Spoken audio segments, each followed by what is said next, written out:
Hello friends, आप सभी का स्वागत है मेरे YouTube channel power plant genius में। फ्रेंड, आज हम एडीटी पर बात करेंगे, जिसे एसिड ड्यू पॉइंट टेम्परेचर भी कहा जाता है। फ्रेंड, आज इसे हम बिल्कुल आसान तरीके से समझेंगे और आपको ये क्लियरली समझ भी आ जाएगा। और साथ ही ये जानेंगे कि इसका एक्शन हमें किस किस जगह पर देखने को मिलता है और क्यों ईएसपी को 120 डिग्री पर ही चार्ज किया जाता है, और ईएसपी का जो टेम्परेचर है हम इससे ज़्यादा क्यों नहीं रख सकते या कम क्यों नहीं रख सकते, इसे भी हम समझेंगे। और सल्फर की जो मात्रा है अगर कोल में अगर अधिक हो जाती है तब क्या क्या प्रॉब्लम हमारे पावर प्लांट में देखने को मिल सकता है, इन चीज़ों को जानेंगे। अगर ये सल्फर की मात्रा कम होती है तब क्या होता है, अगर सल्फर की मात्रा अधिक होती है तब क्या होता है, साथ में इनसे रिलेटेड कुछ और चीज़ें हैं, इसे भी हम समझेंगे। तो वीडियो में लास्ट तक बिल्कुल बने रहिएगा। तो स्टार्ट करते हैं आज का हमारा जो टॉपिक है, एडीटी। फ्रेंड्स, आप स्लाइड के माध्यम से समझिए। यहाँ पर जो आपको स्लाइड दिख रही है ये पूरे बॉयलर से लेके पूरा ईएसपी और चिमनी आउटलेट तक का स्लाइड है। इस स्लाइड में आप देखिए कि फर्नेस में जब कंबस्शन होता है उस जगह पर हमारा टेम्परेचर 1200, 1250, 1300 डिग्री तक का चला जाता है। फ्रेंड्स, मैं ये आपको 660 मेगावाट पावर प्लांट का स्लाइड दिखा रहा हूँ और इसी के अकॉर्डिंग ही इसका टेम्परेचर रखा हुआ है। जब आगे बढ़ते जाते हैं इस स्लाइड में तो इसमें जो फ्लू गैस का टेम्परेचर है ये धीरे धीरे कम होता जा रहा है और ये हमारा एपीएच है। और एपीएच आउटलेट पर आप जब देखेंगे तो ये 135 के अराउंड आपको दिखा रहा है। और एपीएच के बाद में ही हमारा ईएसपी स्टार्ट हो जाता है। एक डक्टिंग एरिया होता है, इस डक्टिंग के बाद में ईएसपी हमारा स्टार्ट हो जाता है। और हमारा जो फ्लू गैस का टेम्परेचर है ईएसपी में 120 डिग्री से एबव रखना जरूरी होता है और चिमनी का जो आउटलेट टेम्परेचर होता है ये 120 डिग्री होता है। इसे ही आज समझेंगे कि यहाँ पर ये 120 डिग्री क्यों मेंटेन किया जाता है और अगर ये कम होता है तब क्या प्रॉब्लम होता है, और अगर हमने ईएसपी का टेम्परेचर अधिक रख दिया तब क्या प्रॉब्लम हो सकता है। इन सारी चीज़ों को आज हम इस वीडियो के माध्यम से समझेंगे। फ्रेंड्स, हम बात कर रहे हैं एसिड ड्यू पॉइंट पे। एसिड ड्यू पॉइंट क्या होता है? फ्रेंड, पर ड्यू का मीनिंग ओस से होता है। जो आपको मॉर्निंग टाइम पर घास के ऊपर जो वाटर ड्रॉपलेट्स आपको दिखाई देते हैं ये ओस कहलाते हैं। लेकिन हमने यहाँ पर एसिड ड्यू पॉइंट की बात की है और बॉयलर से इसका क्या रिलेशन है इसे भी समझते हैं। फ्रेंड, आपने वाटर वेपर को देखा होगा। वाटर वेपर जब ठंडा होता है कंडेंस होता है, कंडेंस होने के बाद ये ड्रॉपलेट्स में टूट जाता है। जब इसका फर्स्ट ड्रॉप हमें दिखाई देता है तो ये इसका ड्यू पॉइंट कहलाता है। उसी तरह एसिड का भी ड्यू पॉइंट होता है। एसिड जब कंडेंस होगा तब कंडेंस होने के बाद में जब अपने ये फर्स्ट ड्रॉप में आएगा तब ये इसका ड्यू पॉइंट टेम्परेचर कहलाता है। फ्रेंड, अब समझते हैं कि ये एसिड बॉयलर में किस तरह आता है। फ्रेंड, हम बॉयलर में कंबस्शन के लिए कोल का यूज करते हैं ईंधन के रूप में, जिसमें जो कंबस्टिव एलिमेंट होते हैं वो कार्बन, हाइड्रोजन और सल्फर होता है। जिसमें से कार्बन का यूज कंबस्शन के लिए हो जाता है और हाइड्रोजन का जो यूज होता है ये ऑक्सीजन से क्रिया करके ये H2O बना लेता है। जो H2O फ्लू गैस में वेपर के फॉर्म में मौजूद रहता है और ये सल्फर O2 से क्रिया करके SO2 सल्फर डाइऑक्साइड बना लेता है। अब यहाँ पर आपको ध्यान से समझना है कि बॉयलर में एसिड का फॉर्मेशन किस तरह से हो रहा है।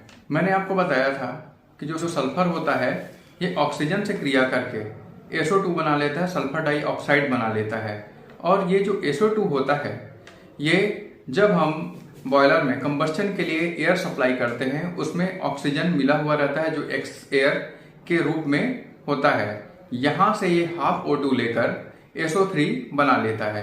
SO3 का जो कंसंट्रेशन होता है इसी पर सल्फर का ड्यू पॉइंट डिपेंड करता है। मैंने आपको पहले रिएक्शन में बताया था कि जो हाइड्रोजन होता है वो ऑक्सीजन से क्रिया करके H2O बना लेता है जो कि वाटर वेपर के फॉर्म में रहता है। और ये SO3 जो मैंने अभी आपको बताया और SO3 और H2O मिलकर H2SO4 बनाता है और यही H2SO4 एसिड के रूप में होता है।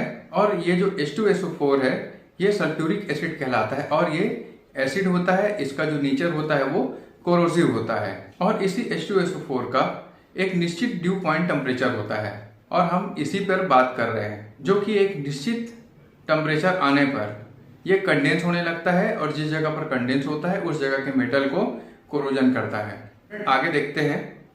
तो फ्रेंड्स, सल्फर की जो मात्रा होती है कोल में, ये जो हम कोल यूज करते हैं इसमें 0.5% के आसपास होता है, जिसका जो ड्यू पॉइंट टेम्परेचर होता है 119 के आसपास होता है।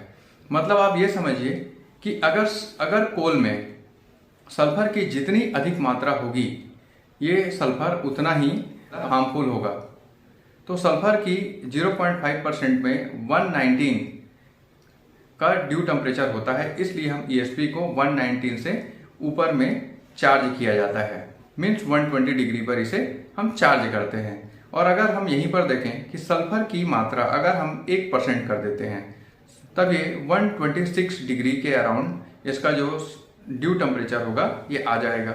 2% कर देंगे तो 132 डिग्री के आसपास आ जाएगा।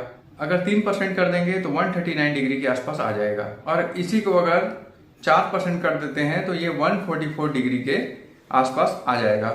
मतलब यहाँ पर अगर क्वांटिटी अगर सल्फर का बढ़ाया जाए तो इसका जो ड्यू पॉइंट टेम्परेचर होता है ये भी उतना ही बढ़ता जाएगा। हमारा APH का जो आउटलेट टेम्परेचर यहाँ पर आपको दिख रहा है ये 135 दिख रहा है। तो APH का जो टेम्परेचर 135 दिख रहा है ये इसके ऊपर मतलब 139 डिग्री टेम्परेचर होगा। और 139 टेम्परेचर डिक्रीज होकर 135 आया है।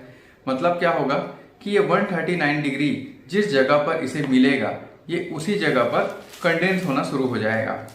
और जहाँ पर भी ये कंडेंस होगा उस जगह के मेटल को खराब करेगा, कोरोजन करेगा उस जगह पर। और इसका एक्शन हमें APH के आउटलेट में जब टेम्परेचर कम हो और हमारा ESP में जो प्लेट्स लगे होते हैं, इमिटिंग कलेक्टिंग जो प्लेट्स होते हैं इस जगह पर, और ID फैन का जो इम्पेलर होता है और चिमनी के जो मेटल होते हैं ऐसी जगहों पर हमें इसका जो एक्शन है देखने को मिलता है। इसके कारण ये जिस चीज की मेटल पर ये एक्ट करेगा उसके स्ट्रेंथ को कम कर देता है। फ्रेंड, हम ESP को चार्ज इसलिए करते हैं क्योंकि ये जो फ्लू गैस में धूल के कण होते हैं इसे ये कलेक्ट करता है और यहाँ पर जो हैमर्स लगे होते हैं और हैमर्स के थ्रू यहाँ पर हैमरिंग होने पर ये नीचे हॉपर में डस्ट को इकट्ठा कर देते हैं।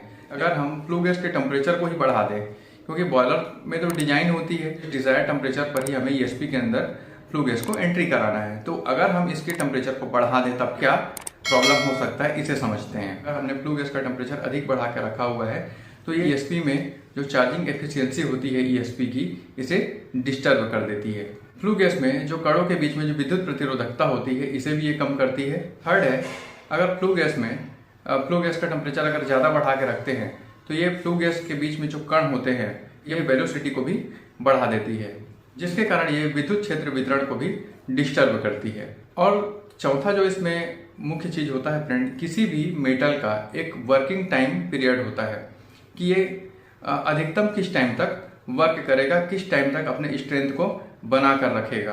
तो ये इसे भी डिस्टर्ब करती है, क्योंकि हमने इसका जो डिजाइन है ये 120 डिग्री के आसपास तक 150-170 डिग्री तक हम इसे रखते हैं, क्योंकि 160 डिग्री फ्लू गैस का टेम्परेचर आने पर इसमें अलार्म आ जाता है और 170 डिग्री पर हमारा जो ESP होता है बाईपास हो जाता है। इसलिए हम फ्लू गैस का जो टेम्परेचर होता है इसे ESP में एक निश्चित टेम्परेचर पर ही एंट्री कराते हैं और इससे अधिक एंट्री हम नहीं करा सकते।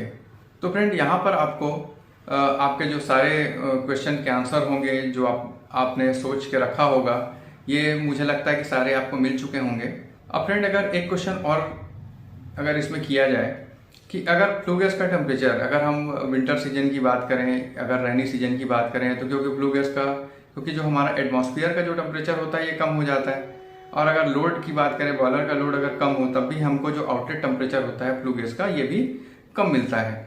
उस कंडीशन पर ESP के अंदर आने वाला टेम्परेचर भी कम हो जाएगा। उस समय हम क्या करेंगे? तो फ्रेंड, उसके लिए मैं आपको बता दूं कि जो हमारे सब क्रिटिकल बॉयलर होते हैं और सुपर क्रिटिकल बॉयलर होते हैं उसमें स्कैप का यूज़ किया जाता है। ये सेकेंडरी कॉइल एयर प्रीहीटर कहलाता है, इसका हम यूज़ करते हैं। तो नेक्स्ट वीडियो में फ्रेंड मैं स्कैप के बारे में आपको बताऊंगा कि स्कैप किस जगह पे लगाया जाता है, क्या यूज़ होता है और इसके यूज़ करने से हमें क्या क्या फ़ायदा प्लांट को पहुंचता है, इसे हम नेक्स्ट वीडियो में जानेंगे। क्योंकि स्कैप को जानने से पहले आपको एसिड ड्यू पॉइंट के बारे में जानना जरूरी था, इसलिए मैंने आज आपको एसिड ड्यू पॉइंट के बारे में बताया है। इसके नेक्स्ट वीडियो में मैं आपको स्कैप के बारे में बताऊंगा। फ्रेंड, आपको वीडियो अच्छी लगी होगी तो लाइक शेयर सब्सक्राइब जरूर कीजिए, साथ ही बेल आइकन को दबाइए और ऑल पर प्रेस कीजिए, जिससे कि आने वाले वीडियो की नोटिफिकेशन आप लोगों को मिलती रहे। और लास्ट तक अगर आपने वीडियो देखा है फ्रेंड तो आप सभी को थैंक यू।